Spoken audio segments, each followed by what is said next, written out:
Hi guys, welcome to my YouTube channel. ඔන්න අද මං ඔයාලට අරගෙන ආවේ අපේ රෝම් ටුවර් එක ගැන. ඉතින් අද අපි මේ යන්නේ කතානියේ අපේ සාන්ත මාරියා ඔන්ජිනෙල්ලා දේවස්ථානයෙන් සංවිධානය කරපු චාරිකාවක්.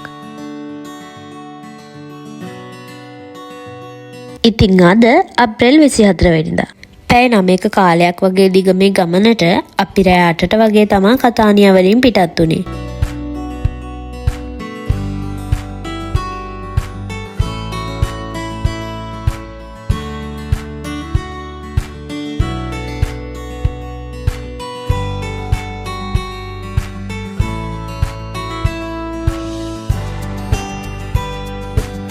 ඔන්න දැන් අපි ඇවිල්ලා තියෙන්නේ මෙසීනා වරායට. දැන් මේ යන්නේ අපේ බස් එක නැවට දාන්න.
ඉතින් පහුවෙනිදා ඒ කියන්නේ අප්‍රේල් 25 වෙනිදා උදේ පාන්දර වෙද්දී අපි රෝමයට ළඟා වුණා.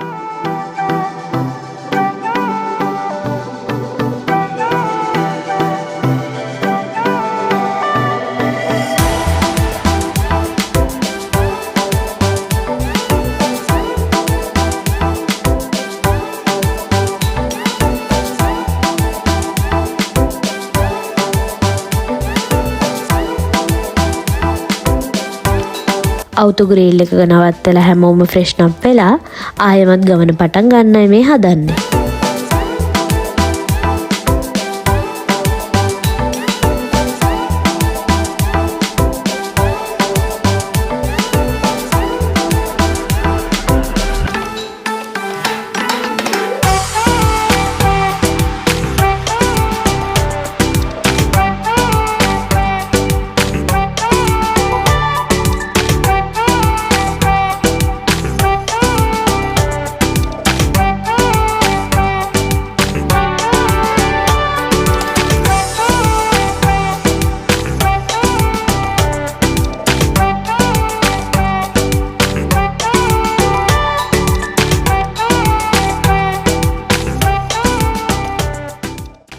ඉතින් අපි අපේ පළවෙනි ලොකේෂන් එකට ගියේ මෙට්‍රෝ එකෙන්.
ඔන්න අපේ ටුවර් එකේ පළවෙනි ඩෙස්ටිනේෂන් එක උනේ ස්කාලා සාන්තා කියන දේවස්ථානය.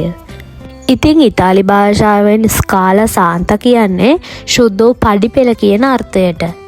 ඉතින් මෙම ශුද්ධ පඩිපෙළ කියන්නේ ජෙසුස් වහන්සේව නඩු විභාගයට ගෙන ගිය ජෙරුසලමේ පිලාත්ගේ ප්‍රෙටෝරියම් වෙත යන පඩිපෙළයි. මෙම පඩිපෙළ 4 වන සියවසේදී සාන්ත හෙලේනාතුමිය විසින් රෝමයට ගෙන එන ලද බවට සඳහන් වෙනවා. මෙම හේතුව නිසා ක්‍රිස්තියානි වන්දනාකරුවන්ගේ ආකර්ෂණය දිනා ගන්නා මෙම දේවස්ථානයේ සුදු කිරිගරුඬ වලින් සැදි පඩි 28කින් යුක්ත මෙම පඩිපෙළ 1700 ගණන්වල මුල් භාගයේ සිට පඩිපෙළ ආරක්ෂාව සඳහා දැවයෙන් ආවරණය කරනවා.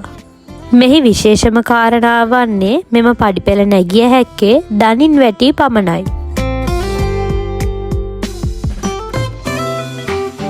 ඔන්න මේ අපේ දෙවන ඩෙස්ටිනේෂන් එක. ඉතින් පොඩි චෙකින් එකකින් පස්සේ අපි දේවස්ථානයට ඇතුළු වුණා.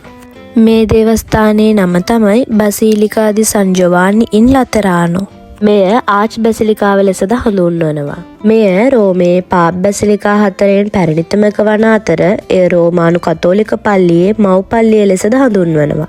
4 වන සියවසේදී ආරම්භ කරන ලද මෙය 14 වන සියවස දක්වා පාප්තුමාගේ ප්‍රධාන නිවස වූ අතර තවමත් රෝමයේ නිල ආසන දෙව්මැදුරයි.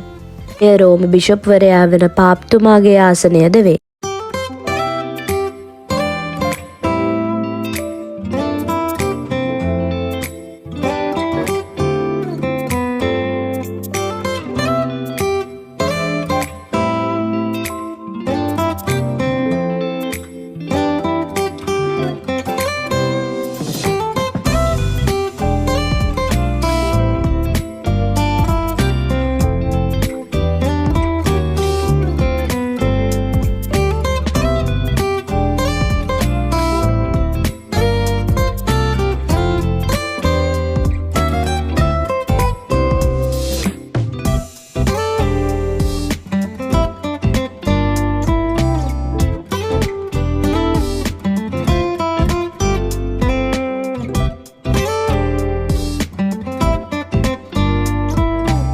ඉතින් ඔන්න ඔහොම අපේ ඩෙස්ටිනේෂන් වලට ගිහින් ආයෙමත් මෙට්‍රෝ එකේම අපේ බස් තියෙන තැනට ආවා.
ඔන්න මේ අපේ අවසාන ඩෙස්ටිනේෂන් එක. ඉතින් මේ බොල්සේන කියන ගම්මානය.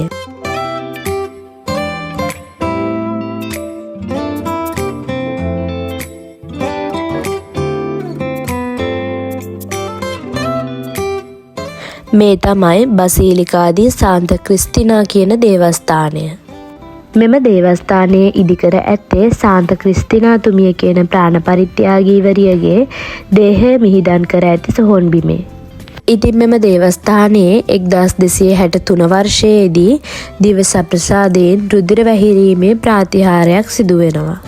මෙම දේවස්ථානයට ගිය විට ශුද්ධ රුධිරය ගෑවුණු මාබල් කැට කිහිපයක් එම ප්‍රාතිහාරයේ සිදු වූ අල්තාරය වගේම සාන්ත ක්‍රිස්ටිනාතුමියගේ දේහය තැන්පත් කර ඇති ස්ථානයත් අපිට දැක ගන්න පුළුවන්. ඉතින් එම දේවස්ථානයේ ඉදිවීම සම්බන්ධ ඉතිහාස කතාවත් මෙහිදී සිදු එම ප්‍රාතිහාරයේ විස්තරත් එම දේවස්ථානයේ භාර පියතුමා විසින් අපට කියලා දුන්නා.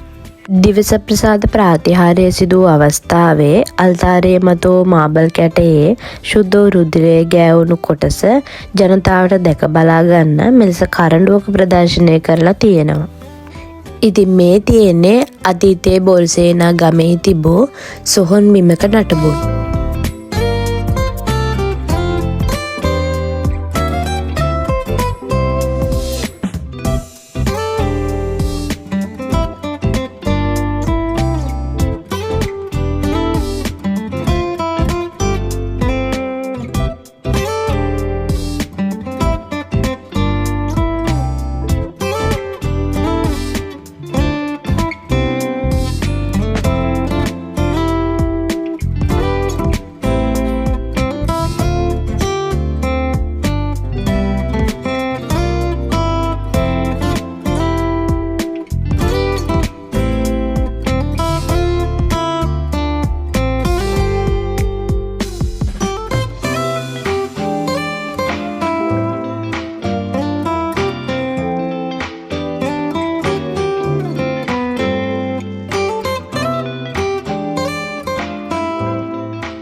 मनलोल रंग सेना हदेसियुम वदहरा नवतिला ने नुब रहस कियन गीता हेमिन एसिन मात्रा बेटलिला